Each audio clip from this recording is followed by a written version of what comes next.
I think that we are women wanting to live out of the gospel, the values of the gospel. You know, our lives are centered in God.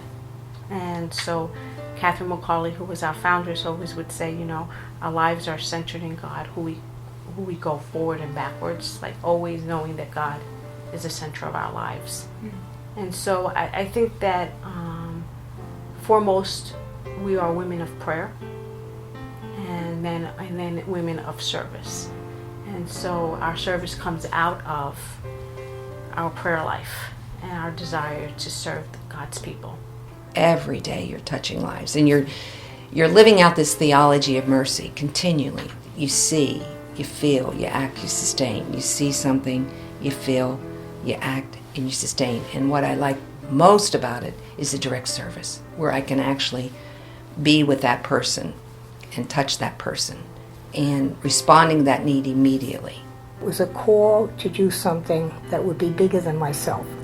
Now, that's the best way I can have of explaining it, but it was really a spiritual awakening in a very young child, that I wanted to do something with my life that was worthwhile, that was important, that would have meaning to it, and also that was very connected to God. For some reason, I call it a spiritual call that I had. My passion is for people, relationships.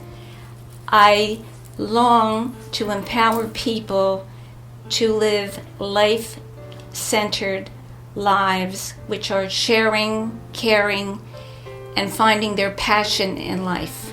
And I think there is that sense of being a celibate woman in the midst of other celibate women have definitely freed me to be able to say, yes, I can go here, I can go there, I can go to Africa, I can go to Sudan, I can go to Haiti, I can go at the drop of a hat, you know.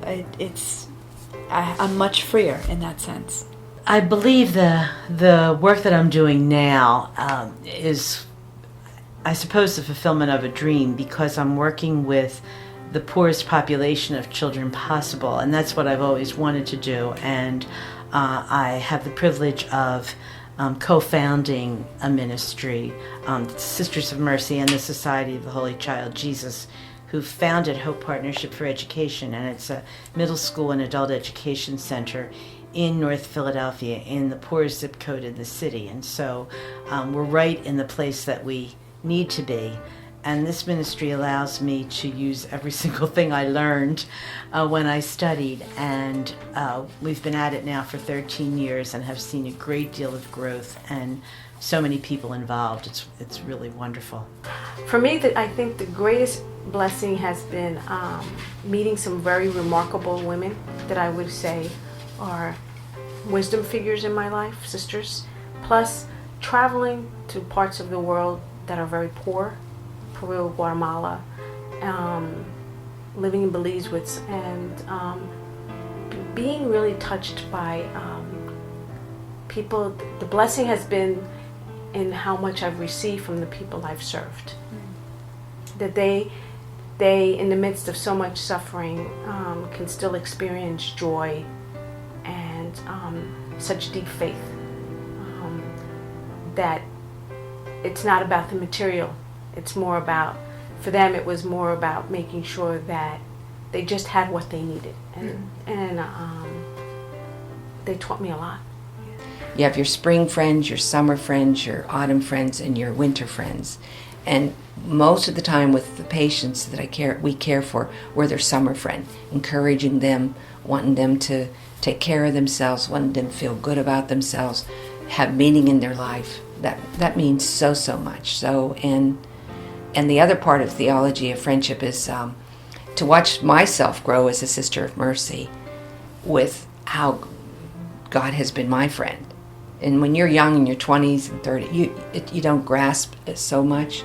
But the older you get, the human experience, you touch your people, you touch your God, and you become deeper. And the Sisters of Mercy have just nurtured that in me so well. I would say what has happened to me in my spirituality through the years has probably been a combination of liberation theology and now in very recent years, feminist spirituality, where my images and my understandings of God have changed very dramatically. So I don't use sexist language. I use God. If I talk about God as Father, I always say God as Mother as well as Father. I don't use terms such as King and Judge and Lord. That God has become my companion, my advocate, my comforter, my friend, and I feel that I pray always.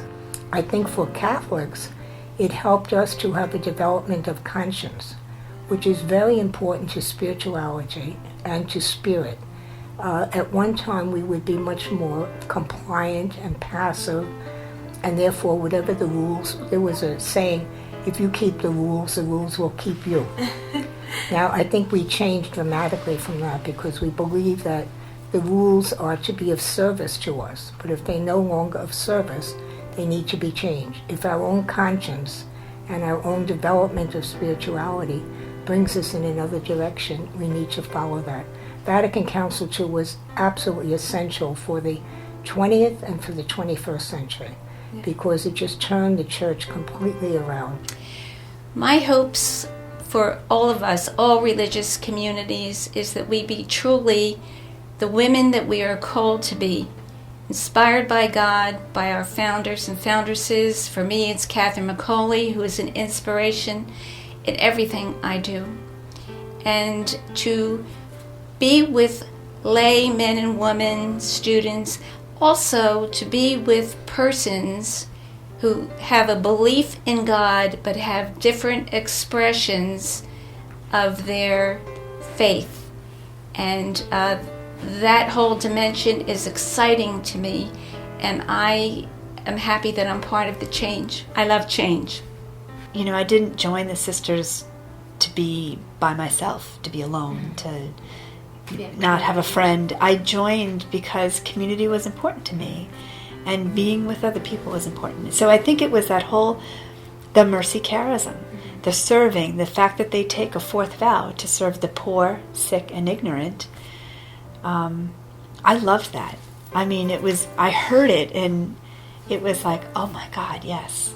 You know, that's me. That's what I want to do. So right now the countries that I visit are Kenya, Nigeria, Haiti, and Guyana. I have a crazy surgeon who will travel with me. She's semi-retired. She is a crackerjack. And we can go off into these rural areas and she predominantly does hernia surgeries for little boys. And these are kids who would walk around and have a hernia their whole lives. And they come to us when they're 10 years of age, or 6, or 4, or 3. And we can repair them the way that we do it in a rural setting. Our best was in Haiti. We did 82 surgeries in a rural area. That's 82 little kids' lives were changed. I think there's a freedom that women religious have to advocate, to speak the truth, and also part of our role is what Catherine talked about in connecting the rich to the poor, the healthy to the sick, the educated to the uninstructed, and I have the privilege of doing that every day because I work in a ministry where we need other people's help. I think we're going to have an important role to play because I think the world is craving for spirituality. And as the world continues to crave for that desire of spirituality, and that in spiritual, that we have a model to show them that you can be a celibate woman religious and be able to contribute something to the world, and it's countercultural. It's that you desire to live simple with other women, and that in service, and that but that the most important piece of our lives is always that centeredness in God, that desire to grow closer to God. And I think the world craves that. And so, people will say, oh yes, you can do that as a single person, you could do that.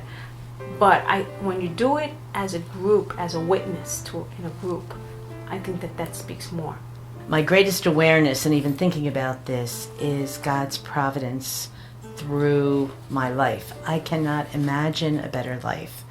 And every day I know God's reality in my life in a million ways. I make it a practice to write down 5 things I'm grateful for every night, but I could write all night long. And so I think that's a wonderful, hopefully last word.